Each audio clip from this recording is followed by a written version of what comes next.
In 1923, a man named Claude Hopkins wrote a book called Scientific Advertising, where he argued that advertising had nothing to do with creativity or intuition. It was psychology applied at scale. And if you understood how human attention actually worked, you could predict whether an ad would succeed before it ever ran. The book became the foundation of direct response marketing and shaped how the industry thought about persuasion for the next 100 years. MrBeast has almost certainly never read it. He spent 15 years obsessing over a single question that most creators never even think to ask. Why would a complete stranger with no reason to care stop scrolling and click this? MrBeast executes it on a YouTube thumbnail and the mechanism is completely identical. Look at $1 versus $1 billion yacht. There's no logo, no channel branding, no clever tagline, but you can see his face with an expression of genuine physical shock and a number most people will never see in their lifetime. An image that makes the number feel tangible and real.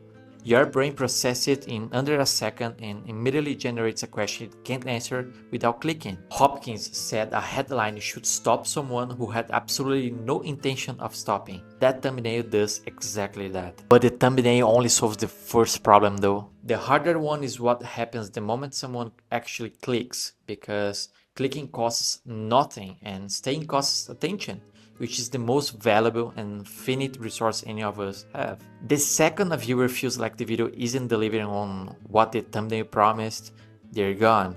And that decision happens within the first 3 seconds. MrBeast's videos never create that window. There's no intro, no music, no "Hey guys, welcome back to the channel." The premise lands immediately, and before you have made any real commitment, you're already inside something that feels impossible to leave.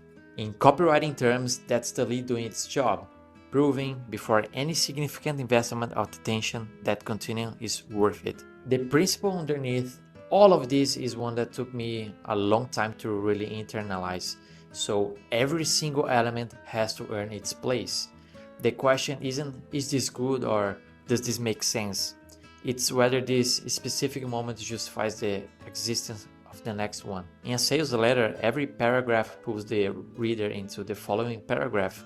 At the moment one section stops doing that, you lose them permanently. MrBeast engineers his videos with the same ruthlessness. Every segment closes one tension loop and opens another, so there's always something unresolved, always a reason the next minute matters, always a cost to living. His retention numbers are the result of decisions made before a single frame was ever shot, not a byproduct of budget or production value. Of course that matters, but you get the idea.